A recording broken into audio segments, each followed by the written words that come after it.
The sirens screamed past the abandoned highway like wounded animals, their red and blue lights slicing through the fog, but the man lying in the ditch didn't move. Rain soaked his jacket, mud clung to his hands, and blood slowly crept into the gravel beneath his cheek. If anyone had stopped at that exact moment, they would have sworn he was already dead. But his eyes were open wide, terrified and fixed on the dark road ahead, as if he were waiting for something far worse than death to arrive. I share new stories here every day, and I would really appreciate it if you hit subscribe and liked my video. Now, let's jump back into my story. I'm sure you'll love it if you keep listening till the end. His name was Daniel Cross, and 5 minutes earlier he had been a man with a future. A steady job, a quiet house, a promise he was driving home to keep. Now his phone lay shattered a few feet away, blinking its last notification before the screen went black. One missed call, one name, and then silence. The crash itself had come without warning. 1 second, Daniel was adjusting the radio, humming along to a song he didn't even like. The next headlights exploded out of the fog. Far too close, far too fast. Metal screamed. Glass shattered. The world flipped, spun, and slammed him into darkness. When he woke up, his car was upside down, smoke curling from the hood like a dying breath. Write in the comments and tell me which part of the world you're watching this story from. I'm really interested to see how far this story has traveled. He didn't remember crawling out. He only remembered the cold and the sound footsteps, not hurried, not panicked, slow, deliberate. Daniel tried to push himself up, but pain shot through his spine and stole the air from his lungs. His fingers dug into wet gravel as a shadow stretched across the road. Someone had stopped. Relief flooded his chest till the shadow grew longer, taller, wrong. "Help!" he croaked, his voice barely louder than the rain. The figure didn't answer. Instead, a flashlight clicked on. The beam didn't go to the wrecked car. It didn't check Daniel's injuries. It hovered over his face, steady and unfeeling, like the gaze of a predator deciding whether its prey was worth the effort. "Please," Daniel whispered again. "Call an ambulance." The man holding the flashlight tilted his head slightly, as if amused. Then he spoke, his voice calm, almost gentle. "You shouldn't have survived that." A chill crawled up Daniel's spine, sharper than the pain. "What? What did you say?" The man stepped closer, boots crunching against the gravel. He wore a dark coat, rain sliding off it like it didn't belong to him. His face stayed half hidden in shadow, but Daniel could see his smile. Not wide, not cruel, just empty, I said. The man repeated, "This road doesn't usually give second chances." Daniel's heart hammered. Every instinct screamed at him to run, but his body refused to listen. He reached blindly for his phone, only to remember it was broken. The flashlight beam followed the movement and lingered there. "Looking for this?" the man asked softly. He bent down, picked up the shattered phone, and turned it over in his hand. The screen flickered once, then died completely. "No signal anyway," the man continued. "You're a long way from help." Rain filled the silence between them. Somewhere in the distance, another siren wailed, but it was moving away, not closer. Daniel swallowed hard. "Why are you here?" The man straightened and finally turned the flashlight off. In the darkness, his voice felt closer. Too close. "Because," he said, "you weren't supposed to make it home tonight." A sudden noise cracked through the arrow branch, snapping somewhere in the fog. The man's head snapped toward it, his smile fading for the first time. "Seems we're not alone," he muttered. Hope flared in Daniel's chest, but the man chuckled quietly. "Don't get excited. This night isn't over yet." And his footsteps echoed from the darkness, more than one this time, Daniel realized. The crash hadn't been the worst thing to happen to him. It had only been the beginning. The footsteps stopped all at once, as if the fog itself had decided to hold its breath. Daniel lay frozen in the ditch, rain stinging his eyes, his heart pounding so loudly he was sure everyone could hear it. Shapes moved ahead on the road, blurry, uncertain, but there were definitely more than one now. 2, maybe 3. Their silhouettes stretched and warped in the mist, like shadows that didn't belong to anything human. The man with the flashlight took a slow step back from Daniel, his relaxed confidence cracking just enough to notice. "That's new," he murmured, almost to himself. Who are they?" Daniel asked, his voice shaking despite his effort to control it. The man didn't answer right away. He listened instead. Not like someone afraid, but like someone trying to recognize a sound he hadn't heard in a long time. When one of the figures laughed softly, a low, broken sound. The man's jaw tightened. "Well," he said at last, "this just got complicated." One of the figures stepped forward into the weak glow of the road's distant streetlight. It was a woman, or at least it had once been. Her clothes were soaked and torn, clinging unnaturally to her thin frame. Her face was pale, eyes sunken, but painfully familiar. Daniel's breath caught in his throat. "No," he whispered. "That's not possible." The woman smiled. The smile hurt to look at, stretched too wide, like it didn't belong on her face. "You always said I worried too much," she said softly. Daniel's chest tightened until it felt like it might collapse. Emily. The name hung in the air, heavier than the rain.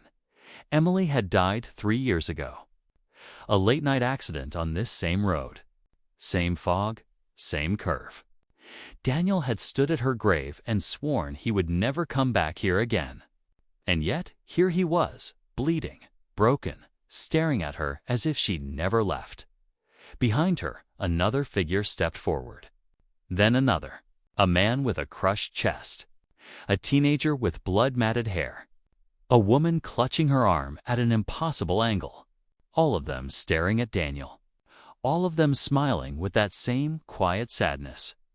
The man in the dark coat let out a slow breath. "I told you," he said calmly. "This road doesn't give second chances." Daniel shook his head violently. "You're lying. This isn't real. I'm hallucinating."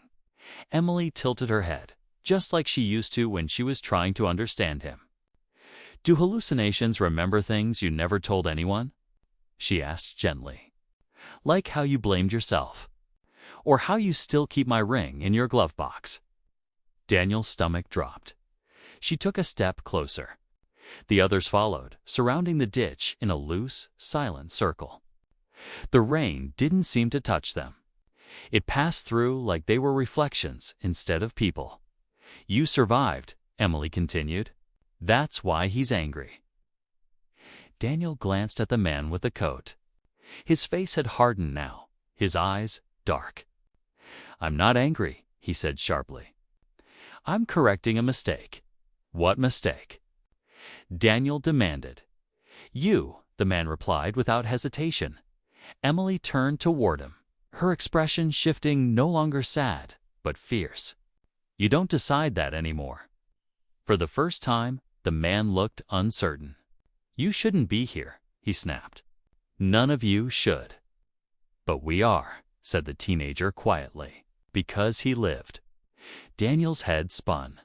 What is he talking about? He asked Emily. She reached out, her fingers stopping just short of touching his hand. "He comes when someone survives this road," she said. "When fate slips. He finishes the job." The man laughed bitterly. "They make it sound so dramatic." Emily ignored him. "Daniel, you were never supposed to die that night," she said. "I was." Pain ripped through him sharper than any injury. "Then why am I here now?" Before she could answer, the man stepped forward again, pulling something from his coat. The metallic click echoed through the fog. Daniel's eyes widened. A gun? This ends one way or another, the man said coldly. With balance restored, Emily's voice dropped to a whisper. Daniel, whatever happens next, listen carefully. The fog thickened. The figures closed in and the man raised the gun, and somewhere deep inside, Daniel realized surviving the crash had only delayed the real choice he was about to make. The gunshot didn't come. Instead, the fog screamed. It rolled in fast and thick, swallowing the road, the wrecked car, the shadows, everything. Daniel squeezed his eyes shut as the sound wrapped around him like a living thing, pressing into his ears, his chest, his thoughts. When he opened them again, the world had shifted. The man with the gun was still there, arm raised, but his hand was trembling now. The ghosts Emily and the others stood closer to Daniel, their forms brighter, more solid, as if the fog had chosen a side. Put it down, Emily said. Her voice wasn't gentle anymore. It carried weight. Authority. The man's smile was gone. You don't get to command me, he snapped. Your echoes, mistakes. And you're afraid? She replied. Daniel watched, barely breathing. Pain throbbed through his body, but something else was happening beneath it, something warm, distant. Awareness, like he was waking up inside his own life. The man tightened his grip on the gun. This road feeds on order, he said. Accidents, regret, endings. When someone survives who shouldn't, it disrupts everything. So you kill them. Daniel rasped. The man turned his eyes on him. I correct them. Emily stepped fully in front of Daniel now. The rain finally touched her, beating on her hair, darkening her clothes. She looked more real than she had moments ago. He didn't steal anything, she said. He carried it. The teenager nodded. Every survivor carries us. Daniel's throat burned. What does that mean? Emily looked back at him, and for a heartbeat, she was just Emily again. The woman he loved. The woman he lost. It means living hurts, she said softly. And you felt guilty enough to bring us with you. The man laughed, sharp and bitter, touching. But guilt doesn't change the rules. He raised the gun again, without thinking. Daniel moved. Agony ripped through his side as he dragged himself up from the ditch, putting his body between the gun and Emily. His legs nearly buckled, but he stayed upright, shaking, soaked. Terrified and determined. If this road needs balance, Daniel said, his voice breaking but loud, then take me for who I am now. Not who you think I should have been. The man hesitated just for a second. That's not how it works, he said. Maybe that's the problem, Daniel shot back. You don't let it work any other way. The fog pulsed, reacting. The ghosts stepped closer, their hands lifting, not toward the man, but toward Daniel. A hum filled the air, low and resonant. Like the road itself was listening. Emily's hand finally touched Daniel's chest. He felt it warm, solid, real. Light spread from the contact, pushing back the cold, the pain, the fear. You don't have to carry us anymore, she whispered. The man stumbled back a step. Stop, he barked. You're not allowed. The teenager looked at him with something like pity. You only exist because people believe endings are final. The hum grew louder. Cracks appeared in the fog, thin lines of pale light stretching across the road.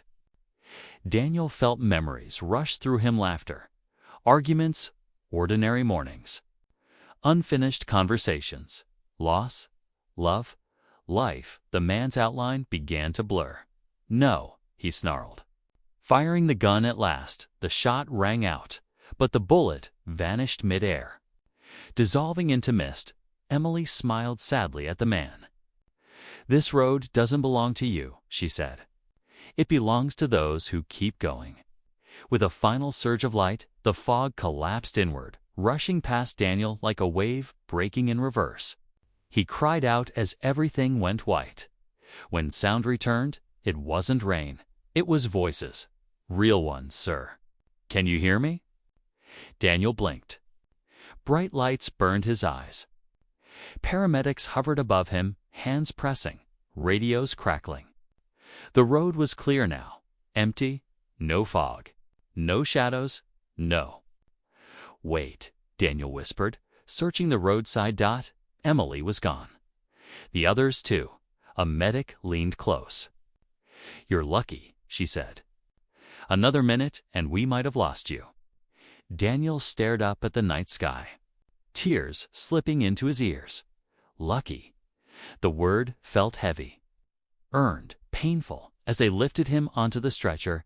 Something clinked against his chest. He looked down, Emily's ring resting in his palm, and deep inside, he knew the road wasn't finished with him yet. Daniel woke to the steady beep of a heart monitor and the sharp smell of antiseptic. For a moment, he didn't know where he was or who he was. White ceiling tiles blurred above him, and his body felt heavy. Stitched together with pain and exhaustion, hospital. The memory came rushing back in fragments. The crash. The fog, Emily. He clenched his fist instinctively, expecting emptiness. Instead, something pressed into his palm. Cool, solid. A ring his breath caught. He opened his hand slowly, afraid the moment would shatter if he moved too fast. Emily's ring lay there, unmistakable. The thin silver band she had twisted nervously whenever she was anxious. The ring he had buried with her, a hallucination wouldn't leave proof behind.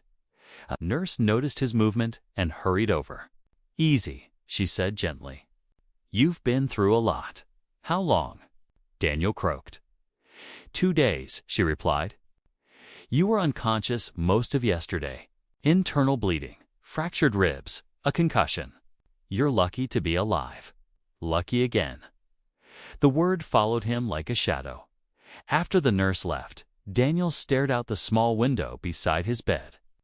Morning light spilled over the parking lot, calm and ordinary. No fog, no darkness. Just life moving on as if nothing strange had happened on that road. But something had changed. He could feel it. Over the next few days, Daniel healed slowly. Visitors came coworkers, a distant cousin he hadn't spoken to in years. They all told him the same thing. He'd been found alone. No other cars. No witnesses. No sign of anyone else stopping that night. Daniel didn't argue at night, though sleep betrayed him. He dreamed of the road, stretching endlessly in both directions. Sometimes Emily stood beside him, silent but smiling. Other times he felt watched, like something just beyond the fog was waiting, patient and unfinished. On the 4th night, he woke to a familiar sensation, cold. The room lights flickered. Daniel sat up slowly, heart pounding. The air felt heavier, thicker, like fog without the mist. Then he heard it dot footsteps, not in the hallway, inside the room. You broke the balance. The voice was softer now, weaker, but unmistakable. Daniel turned. The man from the road stood near the window, his dark coat hanging loosely, his edges blurred like a smudge on glass. He looked diminished. I didn't know you could come here, Daniel said, his voice steady despite the fear clawing at his chest. I shouldn't be able to, the man replied.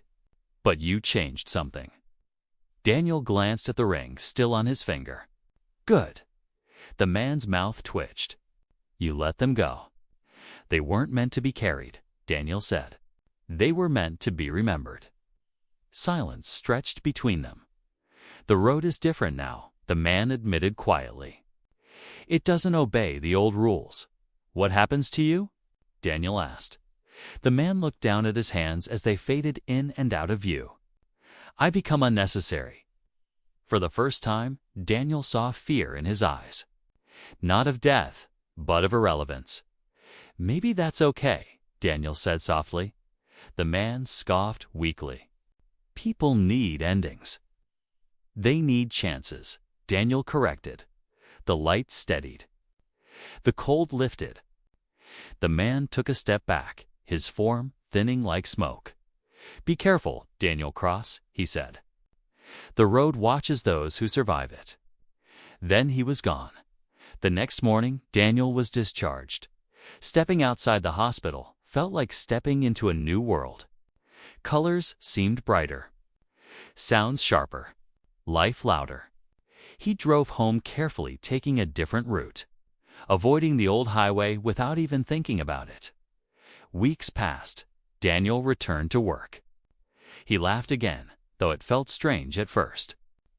He visited Emily's grave and placed the ring back where it belonged.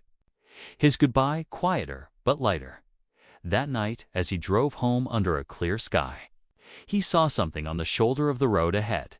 A car crashed smoke. Rising, Daniel's foot hit the brakes. His heart pounded as memories surged, but he didn't hesitate. He pulled over, grabbed his phone, and ran toward the wreck. A young woman stumbled out, shaken but alive. "Help!" she cried. Daniel dialed 911, his voice calm, focused. As sirens approached, he felt it again, a presence, but this time didn't feel threatening. It felt like approval. The road was still there, but it no longer chose who deserved to keep going. The sirens faded into the distance, taking the shaken woman and her broken car with them.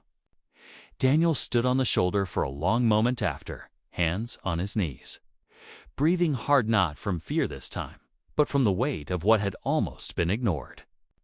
The road lay quiet again, innocent as a ribbon of asphalt beneath the moon. When he finally got back into his car, his hands trembled. Not because he'd seen something supernatural, because he'd seen himself who he used to be, lying in a ditch and waiting for a stranger to decide whether his life was worth stopping for. That night, sleep came easier than it had in weeks, but the road didn't let him forget. Over the next month, Daniel began to notice patterns. News alerts about late-night crashes along foggy stretches. Ambulance sirens wailing at familiar hours. Stories buried in the local paper: driver survives. Passerby intervenes. Help arrived just in time. Each headline tugged at him like a loose thread. He started driving those roads again, not recklessly, not obsessively, just present. He kept a thermal blanket and a first aid kit in his trunk. He learned CPR again, practiced until muscle memory took over. When friends asked why he'd changed, why he flinched at the sound of tires screeching, or insisted on driving slower at night, he shrugged and said, "I got lucky." But luck didn't explain the way the air shifted sometimes when he stopped to help, or the feeling that he wasn't alone even when the road was empty. One evening, as fog crept low across a rural stretch, Daniel pulled over for a stalled car. A teenage boy sat inside, shaking, phone dead. Eyes wide with relief when Daniel knocked on the window. "Thank you," the kid said over and over while they waited for help. Everyone else just kept driving. Daniel smiled faintly. Someone had to stop. As the tow truck arrived, Daniel felt it again, a pressure behind his eyes, a whisper at the edge of hearing, not a voice. Unknowing. He glanced down the road and thought he saw a figure standing far off in the mist. Not the man in the dark coat. This one was softer, indistinct, like a silhouette made of memory. When he blinked, it was gone. That was the night Daniel understood. The road hadn't lost its hunger. It had learned restraint. And it noticed the ones who noticed back. The dreams changed after that. No more threats. No more guns or fog screaming his name. Instead, Daniel dreamed of intersections, places where paths crossed and choices were made.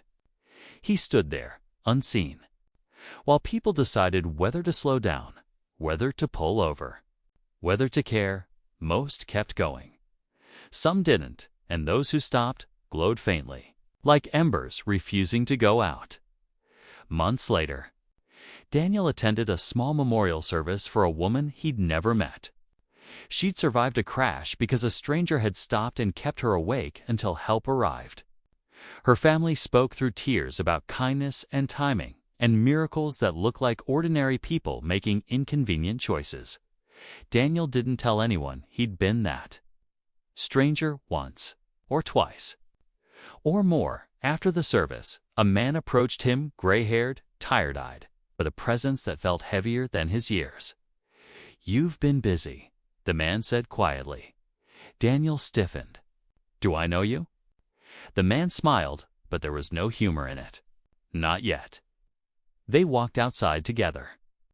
The parking lot lights hummed overhead. "You're changing things," the man continued, "creating ripples." "Good," Daniel replied. The man studied him for a long moment. "Every system resists change. Then it'll have to adapt," Daniel said. "Like everything else." A pause. Finally, the man nodded. "There will be a cost. There always is." The man turned to leave, then stopped. "When the road calls again," he said, "you'll know." Daniel watched him disappear into the crowd, unease and resolve twisting together in his chest. That night, as Daniel drove home under a sky heavy with clouds, fog began to roll in from the fields. His phone buzzed one sad, unknown number. No message. Then his headlights caught something ahead. Familiar curve. A familiar ditch. Daniel slowed. And for the first time since the crash, the road felt expectant, not threatening. Waiting. Daniel pulled over before his tires reached the gravel. The curve ahead was unmistakable. Same bend, same ditch, same stretch of road where his life had split in two before and after. Fog drifted low, slow, deliberate, as if it had been waiting for him to arrive before deciding how thick it wanted to be. The engine ticked softly as he turned the car off. For a long moment, Daniel stayed inside, hands resting on the steering wheel, heart steady. Not afraid, not brave either, just present. He stepped out. The night air wrapped around him, cold but familiar. He walked to the edge of the ditch and looked down, half expecting to see himself there, again bleeding, broken, helpless. Instead, the ditch was empty. "You came back." The voice rose from behind him, not sudden, not sharp. Calm. Daniel turned. The man in the dark coat stood a few feet away, clearer than the last time, but still not fully solid. Less like a threat now, more like a question that hadn't decided how to end. "I knew you would," the man said. "They always do." "Who's they?" Daniel asked. "The ones who survive," the man replied. "Eventually, they return, to see if the road still owns them." Daniel looked around. "Does it?" The man followed his gaze. The fog shifted, forming shapes, not ghosts, not bodies, but moments. Cars slowing, doors opening, hands reaching. Strangers kneeling beside strangers. Ordinary people choosing not to keep driving. "No," the man said quietly. "Not anymore." Daniel felt a presence beside him and didn't need to turn to know who it was. Emily stood there, whole and warm, her outline steady in the fog. She didn't look sad. She didn't look trapped. She looked free. "You don't belong here," Daniel said softly. She smiled. "Neither do you. That's the point." The man exhaled, something like resignation passing through him. "The road was built on endings," he said. "On finality. But you introduced memory, responsibility, choice." Daniel met his eyes. "People were always capable of that." "Yes," the man agreed. But someone had to remind them. The fog began to thin. The shapes within it faded, leaving only the empty road and the quiet hum of the night. "What happens now?" Daniel asked. The man's form flickered. "Now I fade, slowly, not erased, just unnecessary." He looked almost relieved. "There are worse fates." Emily turned to Daniel. You did what you needed to do, she said. You kept going. He swallowed hard. So did you. She reached out, touching his chest lightly. Living isn't about avoiding the road, she whispered. It's about stopping when it matters. Then she stepped back. The fog lifted completely. The man was gone. Emily was gone. Only Daniel remained. Standing on the shoulder of a quiet road under a clearing sky. Years passed. Daniel didn't become famous. He didn't start an organization or make headlines. He lived a simple life, worked, loved, helped when he could.